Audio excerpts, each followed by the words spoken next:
Hi மக்களே! இப்போ நாங்கள் எங்கே போயிட்டுருக்கோன்னு பார்த்தீங்கன்னா, ஓரியில் இருக்க சிவமலிங்க சாமி கோயிலுக்கு போகலாம் அப்படின்னு சொல்லிட்டு தான் அப்படியே ஜாலியாக 2, 3 பேரும் கிளம்பிட்டோம். கிளம்புன அன்னைக்கு இயற்கை வேறு அழகாக இருந்துச்சா, அதை அப்படியே ரசிச்சுக்கிட்டே அப்படியே போனால் ஓரியும் வந்துட்டு உள்ளே போயிட்டு மொட்டைப்படி இடத்த பார்த்தா ஒரே கூட்ட மக்கள் இன்னைக்கு. ஏன்னா ஞாயிற்றுக்கிழமை வேறையா, அப்படியே டோக்கனை எடுத்துகிட்டு என் பையனை தூக்கிட்டு மொட்டைப்படி இடத்துக்கு போனோடனே என் பையன் எல்லாரையும் பார்த்ததும் அப்படியே ஃபீலிங் ஆகிட்டான். ஒரே அழுக, இவனும் ஒரே அழுதுட்டு அப்படியே அவங்க அப்பா மடியில் வச்சு மொட்டையும் போட்டுட்டு இல்லை அழாத கடலுக்கு போட்டிட்டு போகிறேன் அம்மா அப்படின்னோன்னா ஜாலியாகிட்டான். அப்படியே கடல்லையும் வந்து ஒரு குளியலை போட்டாவ 2 பேரும் அப்பாவும் பையனும் குளிக்க போனாங்கன்னா உள்ளே போயிட்டு வரவே மாட்டேன்ட்டாங்க. ஐயப்பா லேட் ஆகுது வாங்க வாங்கன்னு கூப்பிட்டுட்டே இருக்கேன்.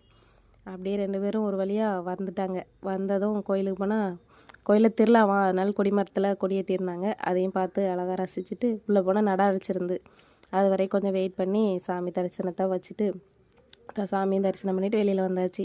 சரி மக்களே, பாய்.